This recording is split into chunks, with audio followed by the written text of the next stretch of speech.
በአርሲ ሸርካ ጃዊ አቦ ቀበሌ እጅግ በጣም ሰቅጣጭ የሆነ እልቂት እንደተፈጠረ ነው የሰማሁት። በገበያ ላይ የነበሩ ሰዎችን ከበው ነው ታጣቂዎቹ በጅምላ የጨረሷቸው።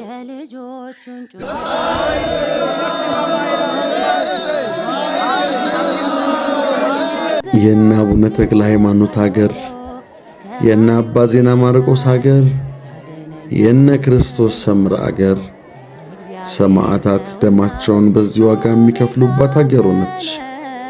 የክርስትና ሃይማኖት ደሴት የተባለች ሀገር፣ ሰዎች በሃይማኖታቸው የሚገደሉባት ሀገር ሆነች። እነዚህ ቀይ ሰማዕታት ናቸው በደማቸው ዋጋ የከፈሉ፣ የነ ቅዱስ ጊዮርጊስን ፍኖት የተከተሉ። እነዚህ ለክርስቶስ ቤተ ክርስቲያን መስዋዕት የሆኑ የቅድስቲቷ ሀገር የኢትዮጵያ ዜጎች ናቸው። ቤተ ክርስቲያን እነዚህን ቀይ ሰማዕታት ትላቸዋለች። ያልሞት ነው ከነርሱ መሃል ስላልተገኘን ነው እንጂ ሁላችን ኦርቶዶክሳውያን ቢገሉ የእነዚህ ሰዎች የገዳዮቻችን ምኞት ነበረ። ጌታ ሆይ ፍረድልን፣ ፍረድልን አምላክ ሆይ የገደሉን እባክህን ፍረድልን። ደማችንን በከንቱ ላፈሰሱት ፍረድልን። እባክህ ጌታ ሆይ ፍረድልን። የመከራ ጊዜያችን አሳጥርልን፣ ፍረድልን። የተነሳ እጅግ በጣም በርካታ ህዝብ እንዳለቀ ነው አሁን ስቱዲዮ ከገባን በኋላ የደረሰን መረጃ የሚያሳየው። እስከዛሬ በዚህ አካባቢ ከተፈጸሙ ግፎች ሁሉ የዛሬው በጣም ከፍተኛ የሚባል እንዲህ አይነት ግፍ ተፈጽሞ እንደማያውቅ ነው የተናገሩት። ባለፈው ሳምንት መከላከያ ሰራዊቱ ወደ ሰሜን ተጉዟል፣ ከአካባቢ ለቆ ወጥቷል። ከዛ ጊዜ ጀምሮ በተለይ የወረዳዋ ደጋማ ቀበሌዎች በሙሉ በሚባል ደረጃ በተኩስ ሲናጡ ነው የሰነበቱት። ዛሬ ግን ጃዊ አቦ የሚባል ቀበሌ ላይ ነው ይህ ጥቃት የተፈጸመው። እንደዚሁም የገበል የወንዶች እግር ላይ ተሰብስበው የነበሩ ሰዎችም በጅምላ ነው የተጨረሱት። እንደሰማ ነው የአካባቢ ነዋሪዎች ማን ነው ጥቃቱ የፈጸመው ብለን ጠይቀናቸው ነበረ። እነሱ የሚሉት እንግዲህ ከጫካ የወጣ ነው፣ ሸኔ ነው የሚባለው። በባሌ በኩል ከዋቤ በረሃ ወጥተው ነው፣ ዋቤ የሚባል በረሃ አለ፣ ከዛ ወጥተው ነው ህዝቡን ጨርሰውት ተመልሰው የሄዱት ነው የሚሉት። በጣም ከባድ ነው። ቁጥሩን በትክክል ለማወቅ አልቻሉም፣ ብዙ ህዝብ ስላለቀ። እንግዲህ ዛሬም ድረስ ተኩስ የተካሄደ ነው የሚገኘው እና እባካችሁ ድምፁን ነው ያሉት። እዚህ ጋር በምስሉ ላይ የምትመለከቷቸው ትላንትና የካቲት 19 በምስራቅ አርሲ ሽርካ ወረዳ ጃዊ ቀበሌ ላይ የተገደሉት ኦርቶዶክሳውያን ናቸው። እስካሁን ባለን መረጃ 28 ኦርቶዶክሳውያን ሞተዋል። ከዛም በተረፈ ደግሞ 7 የሚሆኑት ኦርቶዶክሳውያን ከባድ የአካል ጉዳት ደርሶባቸዋል። በርካታ ኦርቶዶክሳውያን ደግሞ ታፍሰው ተወስደዋል። ወዴት እንዳደረሷቸው የሚታወቅ ነገር የለም። ዛሬ የካቲት 20 ከምሽቱ የደረሰኝ መረጃ ሰማዕታት የሆኑትን ቤተሰቦች ቤታቸውን የማቃጠልና የሌሎች ኦርቶዶክሳውያንን ቤት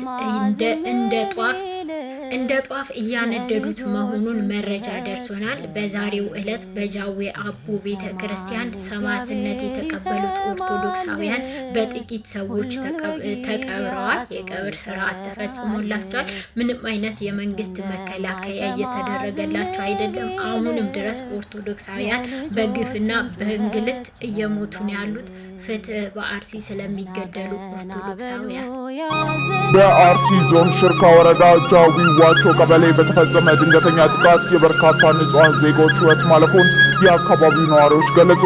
ኢሳት ያነጋገራቸው የአካባቢው ነዋሪዎች ታጣቂዎች በዞኑ የተለያዩ ወረዳዎች ውስጥ እንደሚገኙና በማህበረሰቡ የዕለት ተዕለት ሕይወት ላይም ስጋት እንደፈጠሩ አስታውቋል። ሰላማዊት ሙሉጌታ ተጨማሪ አላት።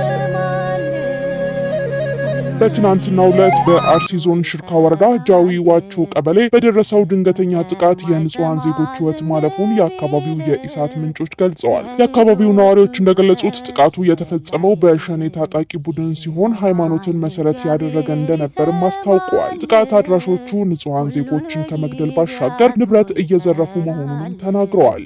አርሲ ዞን ሽርካ ወረዳ ጃዊ ዋቾ ቀበሌ የሚባል ቀበሌ ላይ አንድ የሰፈር መንደር ከተማ ነች። እንደዚህ ሰፈር አቋቋመውና ገባ ነበረ ትናንትና ሐሙስ ዕለት። ከዛ ታጣቂዎች በሶስት አቅጣጫ በጣም ሲከላከሉ ነበሩ። የቀበሌው አንድነት ፈጥሮ በስልጠና በምንም እንትን ሲያደርግ ነበረ። ላለማስገባት በጣም ሙከራ አድርገው ነበር ከዚህ በፊት። በትናንትና ቀን በሶስት አቅጣጫ በመግባት ሰፊ ኃይል ይዘው ተተኳሽ ይዘው ገቡ። ካምፕ ላይ መተኮስ ጀመሩ። ያለው ኃይል ደግሞ ትንሽ ነበርና መቋቋም አልቻለም። ከዛ በቃ ያገኙትን ሰው በየቤቱ እየገቡ መግደል ጀመሩ። ሰኔ የሚባለው ታጣቂና ኃይልና ከሸኔ የኦሮሞ ነጻነት ብሎ ራሱን የሚጠራ በሸኔ ነው። ሃይማኖት ተኮርና ብሔር ተኮር ነው። በብዛት ሃይማኖት ተኮር ነው። ወደ 15 ሰዎች ናቸው። አንድ መንገድ የሚዘጋ አለ፣ መንገድ የሚከፍት አለ፣ የሚተኩስ አለ፣ ገዳ አለ፣ ንብረት ደግሞ የሚዘርፍ አለ። ሁሉ ነው እንዳለ ጠራርገው ከብቶች ሁሉ ነርተው ነው የሄዱት። አጋጣሚ ያው በዚያ ላይ ነገር የተፈጠረ ድንገት በድንገት ነው ገብቶ ነገር ፈጥረው የሄዱት። የሰፈር ሰው የተደራጁ ምናምን ነበሩ። ሲደርሱላቸው አመልጠው ሄዱ። በዛንም ሰዓት ወደ 20 ሰው ምናምን ያው ሸኔ ነው ተደርሰው ነው ነገር ሸኔ ነው። የመንግስት አካልም ካለ አይመርጥም። እምነትም አንደኛ እምነት አለ፣ ሁለተኛ የመንግስት አካል አለ። በቃ የመንግስትን ካቢኔ ሆነ የመንግስት የብልጽግና ስራ የሚሰራው ነው ይህን ያደርጋሉ። አሁን በአዋላ የተገደሉ ሰዎች ለመንግስት የሚያገለግሉ ሰዎች ናቸው። በሰላማዊ ሰዎች ሊገደሉ ይቻሉት። አሁንም ነዋሪዎቹ አክለውም ታጣቂዎቹ በዞኑ በተለያዩ ወረዳዎች ውስጥ እንደሚገኝ የገለጹ ሲሆን ማህበረሰቡም በከፍተኛ ስጋት ውስጥ እንደሚገኝ አስታውቀዋል። ኃይል ያለው ደግሞ ሚኒሻ ነው። ከሚኒሻ በላይ ታጥቀዋል። እነሱ ስናፐር አላቸው፣ ብሬን አላቸው። ሚኒሻ ምን አለው? ልምዱም የወታደራዊ ልምዱም አንድ አይደለም። ሁለተኛ ለኛ ደግሞ አስበው ነው የመጡት። ጥቃት ይፈጽማል። አሁን በሶሬ በኩልም ከበዋል። ወረዳው በሙሉ ኦልሞስት በቃ 90% በላይ ከወረዳው ኃይል በላይ ነው። ወረዳዎቹም አስተዳደሮቹም ሮኖቹም እየተቸገሩ ናቸው ያሉት። መዋጊ ነው ያለው። ብዙም ሰራዊት የለም። እነሱ በቃ ያን ዓለም ስለሆነ የተወሩት ተዳዳሪውን ታዘዙ የሚለው ነፍስና አድን እንኳን ብሎ ሲሄድ የጋሩ እየመለሰ ስለሆነ አትሄዱም በሚል እየመለሰ ሄደ። እነሱ ስላጠፉ የትኛውም ነዋሪው ከተሰቡ ያጠፋል ማለት ሳይሆን ምታደጋችሁ ባንክ በሚል ስብስቶ ሲሄዱ ሁሉም ማለሳቸው ያውም ሬሳ ሊከበር አልቻለም። አንተ አይከበርም እያሉ እየተረከሩ ጎቤሳ ከተማው ላይ ነው የሚኖሩት። ታጣቂ ምናምን ከተማው ላይ ነው የሚኖረው። ለገጠሩም ይሄዳል። ግን እዛ ሰፈር ሰላም ነበር። ምንም የለም። የተፈጠረ ነገር የለም። ይሰማል እግዚአብሔር ይሰማል፣ ሁሉን በጊዜያቱ ይሰራል። ከቶ እንደማይሰማ ዝም ቢል የልጆቹን ጩኸት ቸል አይል።